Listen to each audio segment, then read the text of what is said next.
You have the title. You have the results. You have the external proof that you've made it. And you have this quiet, persistent feeling that you're about to be exposed, that your success doesn't feel real. This isn't general self-doubt. This is the specific, corrosive engine of high achiever insecurity, the feeling that you are a fraud. You know what this is? You've diagnosed it. Imposter syndrome. You can explain the psychology behind it. You understand the childhood conditioning that wires you for this. You are deeply, painfully self-aware.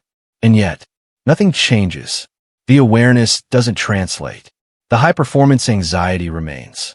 You are stuck in a loop where your achiever personality traits, your perfectionism, your drive, are the very things feeding the feeling of being an imposter. You are not confused.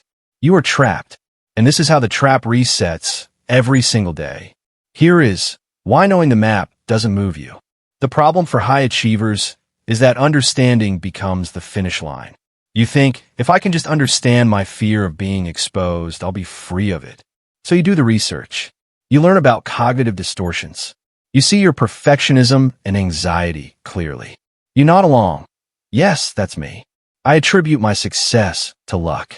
That's the attribution error. And then you stop. You've filed a report. Case closed. But the feeling isn't a puzzle to be solved. It's a habit, a nervous system habit. Every time you dismiss a win, your brain gets a hit of what it mistakes for safety. Phew, it says, we avoided arrogance today. We stayed small and safe. This is the hidden wiring of success anxiety. Your self-awareness has become a form of self-sabotage. It's a brilliant delay tactic. You've mistaken the diagnosis for the cure. This is why successful people feel empty. The gap isn't between you and your goals anymore. It's between the external validation, the title, the salary, and your internal validation, which is stuck in the past, demanding more proof. You operate on performance-based self-worth. You think the next achievement will finally quiet the voice. But the voice's job is to demand the next achievement. It never planned on giving you the all clear. This is the engine of high achiever burnout, running from a feeling you fuel with every mile. This leads to the attribution error, luck versus skill. Let's name the first specific behavior. You are excellent at the attribution error. Someone praises your work. Your inner narrative instantly, automatically credits luck, timing, or helpful colleagues. You're smart people with self-doubt, so you see yourself doing this. You think, there I go again, dismissing my skill. But awareness isn't interruption. It's just commentary. You believe this deflection is humility. It's not. It's a sophisticated form of identity protection. If you don't own the success, you can't be blamed if you eventually fail. If it was all luck, then you were never truly on the hook. This is the hidden cost of ambition, a life spent waiting for the other shoe to drop, because you never admitted you were the one wearing the shoes in the first place. This is imposter syndrome at work. It's not a lack of competence. It's a refusal of ownership. Let's look at the natural genius myth and high-functioning anxiety. The second trap is the speed of mastery. For the overachiever, struggle is proof of fraud.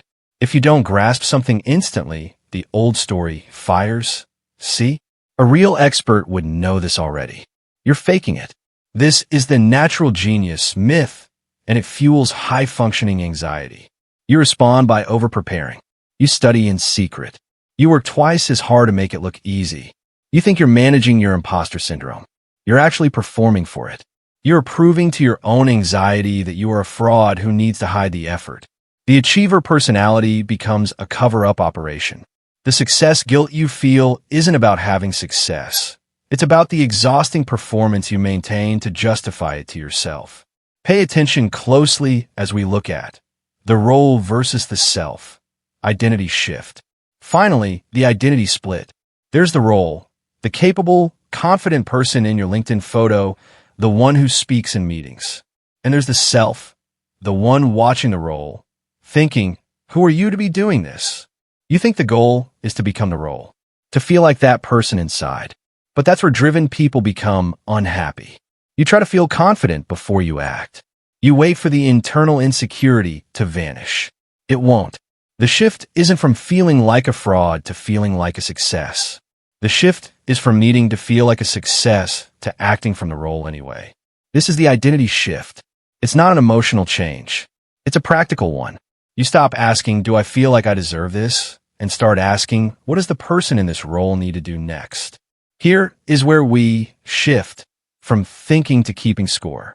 So what's left? If deep thinking got you here, the way out is shallow action. How to overcome imposter syndrome starts with stopping the debate. Your first tool is the evidence log, not a journal, a log, like a scientist recording data, ignoring the weather. For 1 week, your only task is this. At the end of each day, write down one piece of objective evidence that a fraud could not have produced. Did you make a decision? Evidence. Frauds defer. Did you answer a question? Evidence. Frauds get flustered. Did someone rely on you? Evidence. They're not all fooled. You're not doing this to feel better. You are retraining your brain's filter. You're forcing it to acknowledge the data it has been discarding.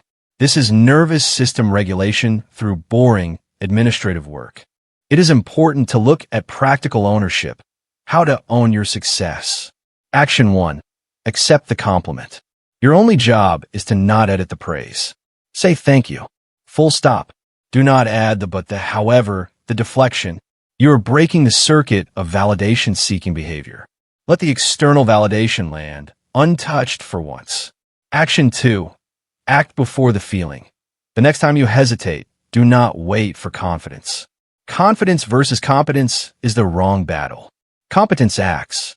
Confidence follows. Send the email before you feel ready.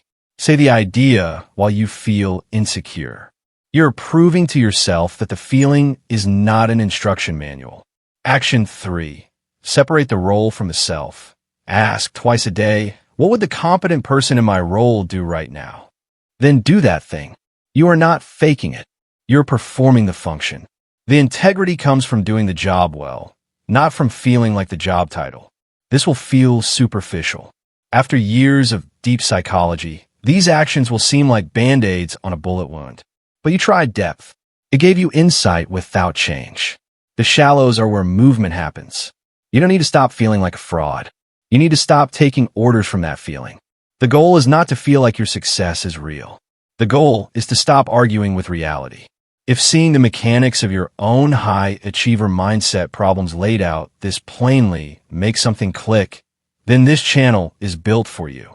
We don't do motivation. We do recognition. And the small, unsexy shifts that actually change things. Like, subscribe, and let me know in the comments. What's one piece of evidence you're currently dismissing?